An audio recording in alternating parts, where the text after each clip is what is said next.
two important things for the homily today. The first is about truth. The second is about a lie. The first is about the gospel reading itself. The second, the one dealing with the lie, is about how the gospel applies to our day and age, especially as we remember the cruel and unfortunate Roe versus Wade decision of the Supreme Court. First, the gospel.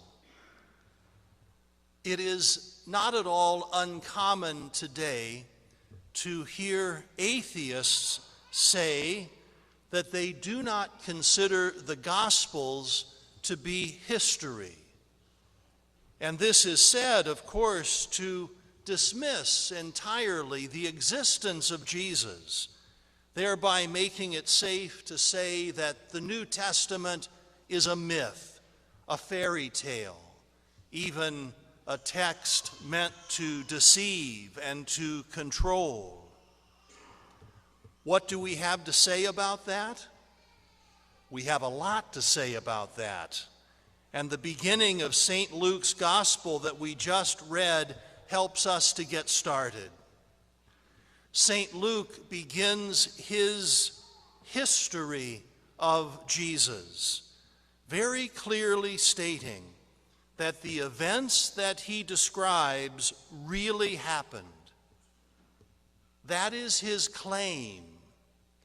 And his reputation depends upon his claim being true, just as my reputation depends upon the things that I have to say at this pulpit being true. For example, if I were to begin a homily by saying that I was going to tell you a story, and then I began that story with the phrase, "Once upon a time," well, you would settle in, and hopefully you would enjoy a story that might include a giant, a dragon, a princess, a talking frog perhaps, all to make a moral point. Aesop's fables, Grimm's fairy tales, fictional stories like The Lord of the Rings and the Chronicles of Narnia do that. They don't pretend to be stating facts, but in fact the story that they tell has a good and moral purpose. But I don't spend my homily time telling fairy tales.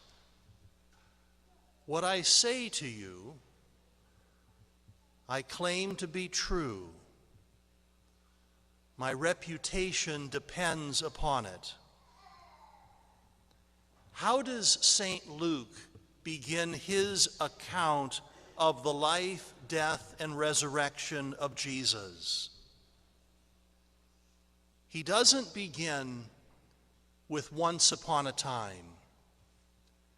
St. Luke is not inventing a clever story in order to teach a moral truth. He tells us that he is relying upon eyewitness testimony. Remember that St. Luke is writing about 30 to 35 years after the resurrection. Some of those eyewitnesses are bound to still be alive.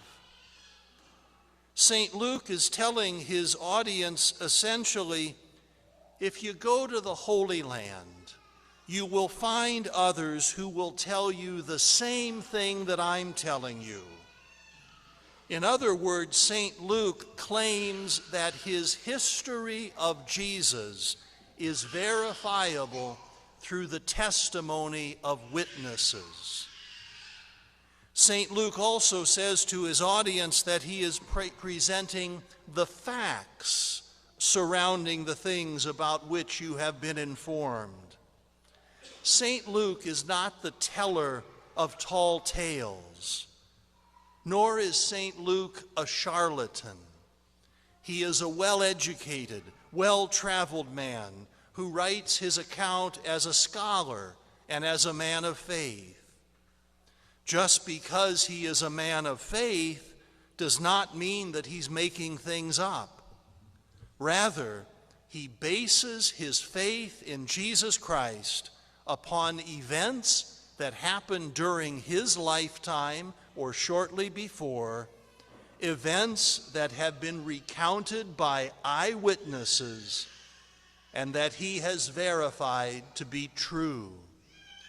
St. Luke stakes his reputation upon this. He stakes his honor upon telling the truth, just as I do every time I take to this pulpit. Nor is St. Luke the only one who offers a history of Jesus Christ. St. Matthew and St. Mark relate the story of Christ in a way that aligns with St. Luke's account. Each gospel writer has his own style, of course, but each writer is making a claim that the story is true. And St. John does the same. He who concludes his gospel with the famous words, speaking in the third person for the sake of humility, St. John says, "He who saw it has borne witness. His testimony is true, and he knows he tells the truth, that you may believe." People in the ancient world knew that testimony had to be verified in order to be taken seriously. Many of our modern courtroom rules of evidence date back to the time of the Roman Empire, the empire in which the evangelist lived. The lesson for today: don't let anyone get away with the claim that the Gospels are fairy tales. Fairy tales begin with the phrase, "once upon a time," or something like it. And nobody ever died a martyr's death for the sake of a fairy tale. The historical record is filled with the accounts of the martyrs, holy men and women, girls and boys who were arrested, imprisoned, tortured, and put to death for the sake of the gospel. All so that you and I might come to believe that Jesus is Lord, that he is the way and the truth and the life, the only one who will get us to heaven. My first point was about truth. My second point is about a lie. In Roe versus Wade, we have the perpetuation of a lie, a falsehood, a claim that is not verified by science, namely, that conception does not generate a human being with its own identity, its own unique DNA, worthy of the protection of the laws of our great country. Roe versus Wade does not tell the truth. Roe versus Wade lies. Roe versus Wade does not clarify. It obfuscates. Roe versus Wade does not uphold the founding documents of our country, the documents that proclaim that all human beings are endowed with certain inalienable rights, and that among them are life, liberty, and the pursuit of happiness. Roe versus Wade does not uphold these rights. Rather, it permits the rights of the innocent and the vulnerable to be taken away arbitrarily and without consequence. Roe versus Wade is not a light for the path forward, but a dark cloud that obscures and causes our nation to stumble and fall. Anyone who looks at the ultrasound images of human beings in the womb knows what is being displayed. The tiny fingers affirm what Roe versus Wade denies. The tiny toes, the beautiful face, and the beating heart affirm what Roe versus Wade denies.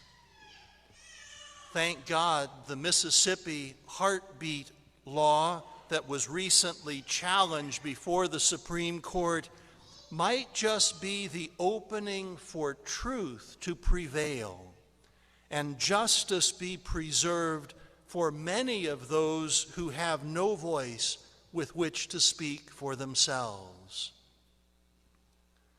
Our prayers are with those who marched in Washington on Friday and with those who will march at the State House in Indianapolis tomorrow, including 8th graders from St. Mary's School and St. Lawrence School in our county.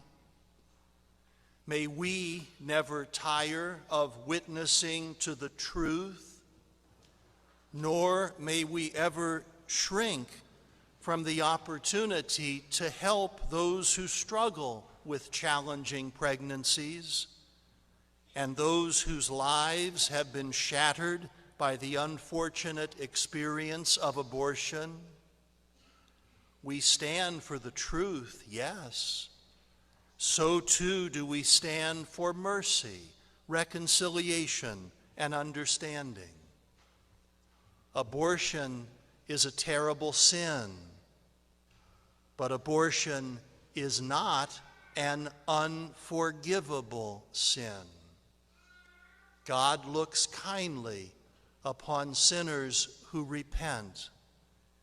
God is full of mercy, and we stand proclaiming God's mercy and reconciliation and understanding. That is no lie. That is the truth.